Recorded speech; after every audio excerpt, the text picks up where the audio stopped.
আসসালামু আলাইকুম। আজকে আমি সৌদি আরবের স্টাইলে কোফতা রান্না টমেটোর সস দিয়া আর সাথে পোলাও ভাত রান্না। তো এই যে আমি এখানে পেঁয়াজ নিয়ে নিলাম পরিমাণ মতো, দিয়ে কিছু ধনিয়া পাতা আমি এগুলো চিকেন করে পইলে নিয়ে নিচ্ছি। এখানে ওই যে মাংস মিক্সকার করবো।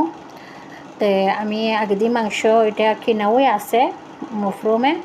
আর এই যে আমি সব মশলাগুলো দিয়ে দিলাম, দেয়া এটারে আমি একটু ভালো করে নাইড়ে নিছি। দিয়ে এই যে আমি মাংস নিয়ে নিয়েছি, এটা মুরগির মাংস, ঠিক আছে। এটা মুরগির মাংস খাটা এইভাবেই দিয়ে আমি এটা ভালো করে মিক্স করে নিব। মিক্স করে এটা ভালো করে মিক্স করতে হবে, মশলা হয়ে যায় যে পেঁয়াজের তারা এগুলো সব কিছু এটার ভিতরে ঢুকতে দিব। ভালো করে মিক্স করে এটারে আমি নিয়ে নিছি। দিয়ে এই যে আমি তেল গরম করে এটারে গুল গুল করে এটা গুলি বইলে আমি তেলে বাইজা নিব। এটা একটু লাল করে বাইজা নিতে হইব, আর নাইলে টমেটোর সসের মধ্যে দিলে ভেঙে যাওয়ার সম্ভাবনা থাকে। আর এটা একটু বাইজা নিলে স্বাদটা অন্যরকমই লাগে মাশাআল্লাহ।